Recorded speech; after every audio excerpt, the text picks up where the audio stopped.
feel heavy. Learn how to live strong, think steady. Fit insanity, mindset and muscle. Real talk, real tips, real hustle. Fit insanity, lock it in, don't scroll. Tap, follow on the show, feed your body and your soul. Fit insanity, every week, let it run. Easy man, tell a friend, that's the one, that's the one. That's the one. That's the one. That's the one. That's the one. That's the one. Yeah. Discipline won't fix everything. I know. That's a weird thing to say on a fitness podcast. Very own brand of me to open with a thing that completely undermines the genre, right? But stay with me, because this might be the most useful thing I say all episode. Now, you can be consistent, you can be disciplined, you can hit your macros, you can get your steps in, go to bed at the same time every night, drink your water, take your supplements, do all the things the algorithm keeps telling you will fix your life, and still feels like something is off. Still feel like you're running on empty, feeling frustrated, anxious, irritable, or just hollow. And you know the really fun part about all of that? You'll probably blame your discipline for it. I must not be consistent enough. I must be doing it wrong. Let me add another habit. So that's not it at all. And today we're going to talk about why. Welcome back to the Fit and Sanity show, ladies and gentlemen. I'm your host, Tay the Great. I would want this episode to get to you guys, so there are no co-hosts, no other guests. There's just me and you. And today we're going to get a little uncomfortable. Not physically uncomfortable. You can stay seated, right? Don't get up. But emotionally uncomfortable. We're talking about the stuff underneath the habits. The part of health that doesn't like to make it to anyone's morning routine checklist. So let's just go ahead and get into it, okay? So first of all, let's talk about the discipline trap. Okay, so here's the culture we built. Somewhere along the way, we've collectively decided that discipline was the answer to basically everything. You're feeling depressed? Go work out some more. You feeling anxious? Go do a cold plunge. You feel overwhelmed? 5 a.m. club. You got a general sense of dread about the state of the world, which I know we all do right now. Have you ever tried journaling? That's the kind of thing that we're looking at right now. And look, I'm not saying those things don't help. They genuinely do. I mean, we should all try it at some point, right? Just to see. Exercise is the most well-researched mood boosters that we have. Sleep is everything. These habits matter. But we've taken this idea of discipline fixes thing and run it so far that we turned it into a kind of emotional bypass. Like if I just optimize my morning routine hard enough, maybe I won't have to think about the fact that I'm deeply stressed at work. Or if I just focus on my macros, maybe I won't have to deal with the conversation I've been avoiding for the past 3 months or year, or, sometimes we can hang on to things, right? So you can fix your habits and you can still feel broken, because habits are external. They're behavior. They're the stuff that you can see, track, and put on an app. But what's going on inside you, the unprocessed stress, the buried frustration, the anxiety, you've been pretty much white knuckling, or if you don't have white knuckles, brown knuckling through, that stuff doesn't show up on your micro tracker. And it doesn't disappear just because you had a great week of training. I think a lot of us, and I include myself in this, I have used productivity and discipline and busyness as a very sophisticated way of not dealing with our feelings. Like, I know I do that. Because dealing with your feelings is slow, it's uncomfortable, it doesn't have a PR to chase, so it's not really exciting, right? Hitting a deadlift PR though, like, come on, that's satisfying. Or if you're going to hit a bench press PR, right now I'm on that incline going crazy, and I'm satisfied, so I get it, right? But we can't bench press or deadlift our way out of our emotional baggage. I mean, trust me, all of us have tried at some point. I'm sure you've tried, right? So let's go into a different segment, right? What happens when you don't deal with it, right? Because that's the important part. This is why we all end up with therapists. So what actually happens when you keep pushing the emotional stuff down and just keep adding more discipline on top, your body starts talking, and it's not subtle. We're talking sleep that's suddenly garbage, even though nothing in your routine changed. We're talking inflammation that won't quit, workouts that feel harder than they should, irritability that comes out of nowhere. You're snapping on people that you love over things that don't matter. And some part of you knows it's really not about the dishes or the small things, right? So the stress response in your body, cortisol, adrenaline, all that fun stuff doesn't distinguish between I'm being chased by a bear and I have 47 unread emails, a passive aggressive text from my mom or a coworker or something like that. Your nervous system treats all threats the same, like a threat's a threat. So it doesn't matter where it come from, right? So when you're in that chronic low grade stress state, your body's not interested in building muscle. It's not interested in recovery.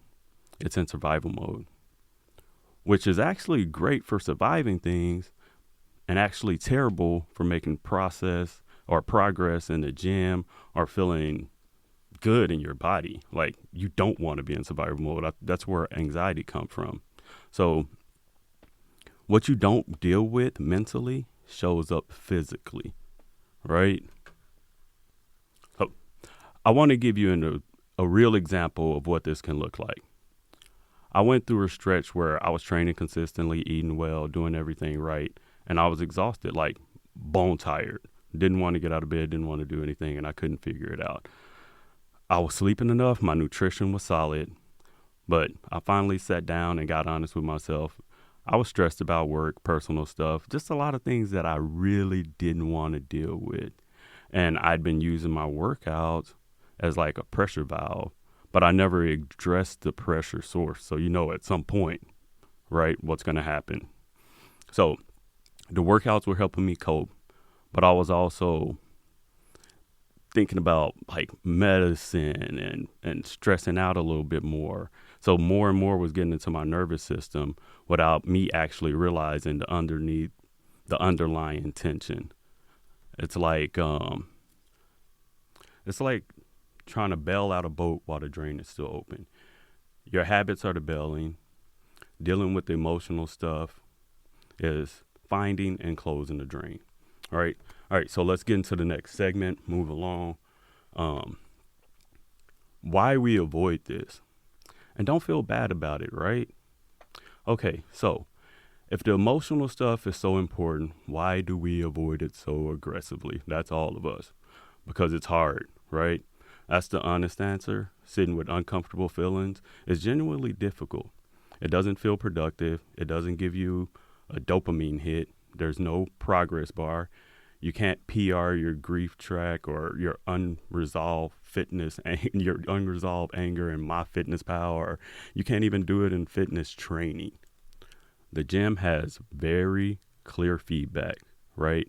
You show up, you do the work, you feel accomplished. Emotional processing is more like you sit down in a journal and you end up staring at a blank page for 20 minutes and then you go make a snack. Progress is murky, it's non-linear, and that's deeply unsatisfying, right? For the kind of person who's drawn into optimizing their health. So the gym builds your body, but you still have to build your mind. There's also a culture element here, especially if you grew up in an environment where emotions were seen as weaknesses or where pushing through was the highest virtue.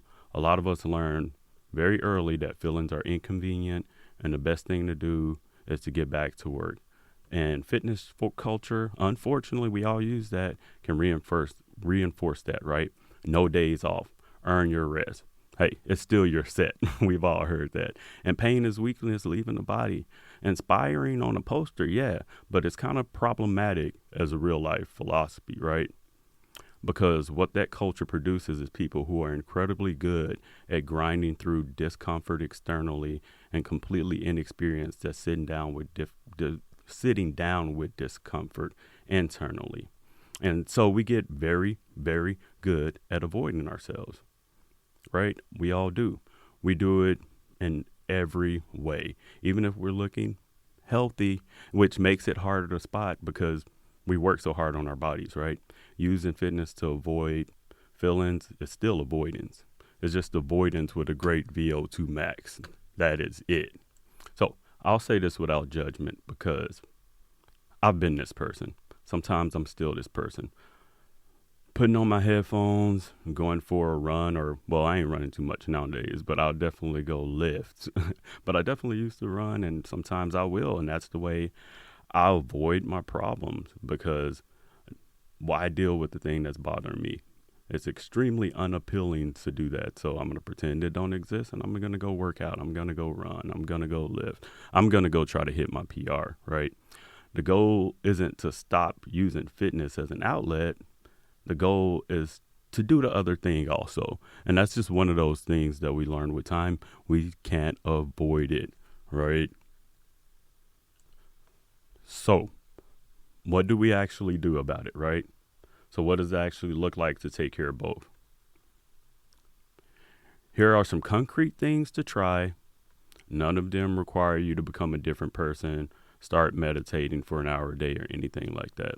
Let's just slow it down a little bit, okay? So first thing, let's pay attention to what your body is telling you. Not just in the gym, outside of it. You're chronically tired even when you're rested. Constantly tense in your shoulders or your jaw. You're getting sick more than usual. These are usually signals. Your body's not it's not going to just, your body can't just tell you. It's just kind of hinting like, hey, it's filing a complaint. I need you to start listening, start paying attention to me, right? Next, let's just slow it down and get out of your head. I get told this a lot too sometimes. I mean, we all get in our head. Journaling, I know it gets a lot of eye rolls, right? And I get it, but hear me out. You don't have to do it in like a beautiful leather notebook with a cup of tea next to you or coffee or something like that. You can open up the notes app on your phone, type for 3 minutes, just get it out your system. The point is to externalize the stuff that's swirling around in your head because the thoughts left alone have their way of growing into something much bigger and much scarier than it actually is. And alternatively, talk to someone, a therapist. Go sit on that lady's couch, please, or that man's couch. Just go sit on somebody's couch. I'm genuinely saying, like, something out loud, it's gonna help. You say it out loud, and it's gonna take the power away from that thing that's scaring you. Okay, so listen, let's slow it down on this too. This one feels counterintuitive. If you're someone who uses busyness as an armor, but carving out even 10 minutes a day where you're not producing or optimizing or consuming content, just existing is where a lot of the emotional processing is actually going to happen. Your brain needs that idle time. The same way your muscles need rest days, it's not just wasted time. Even rest is still recovery. So there is a difference between going to the gym because you need to move your body, burn off some tension. It's healthy. It's great to do that. And going to the gym because you can't sit still with your own thoughts for 30 seconds. Like, one is using a tool, the other one is like hiding behind it. Like, you feel brave, you feel strong, but you're still hiding behind something. So if you ask yourself honestly, am I going to the gym to take care of myself or am I going to avoid something? Sometimes the answer is both, and that is just fine. Just know which one it is. And finally, right? Be willing to get some actual support if you need it. I'm a huge fan of therapy. Not because I think everyone is broken, but because I think everyone deserves to have the space where you can actually deal with your stuff and talk to someone. It's the same logic as hiring a trainer, right? This one's just for your mind. You could figure it out alone, but having a guide makes it easier, faster, and less painful. So let's recap. Listen to your body beyond just performance and metrics. Get the internal noise out your head and into the world. Journal, talk, do whatever works for you. Build unstructured time. Boredom is not the enemy. It is your friend. Be bored sometimes and be comfortable with that. And be honest about whether your healthy habits are serving you or shielding you. So here's what I want you to walk away with today. Discipline is genuinely good. Habits matter. Consistency is powerful. I believe all of that. This is still a fitness podcast. I haven't gone completely off the rails. Trust me with that one. But discipline is a tool. And like any tool, it has a limit. A hammer is great until you need a screwdriver. And no amount of hammering is going to fix that, right? You fix your habits or you're working on fixing them. That's real and it matters. But underneath these habits, there's a person, and that person has feelings. That person has stress. That person has unprocessed stuff to deal with and a nervous system that needs to get tending to. That part of you deserves the same attention that you give to the gym and in your training plan. Because the real truth is real health isn't just how you look or how constant or how consistently you hit the gym. It's how you feel. It's how you talk to yourself at 2 a.m. when things go sideways. It's whether you actually like the life you build, not whether it just looked good in a picture or on IG or something like that. So take care of the stuff inside. It's not soft. It's not weak. It's the actual work, right? Just let that sink in for a minute. This was not meant to be a long podcast today. That's it for today. If this one hits home, share it with someone who needs it. Leave a review. If you're loving the show, it means the world and it helps us find more people. Also, F&A distribution for all of your laser steel cutting needs. Just tell them Fit and Sanity sent you. I think it's fnadistribution.com. Go visit, tell them we sent you, and they'll hook you up. All right. So until next time, stay fit, stay focused, and stay sane.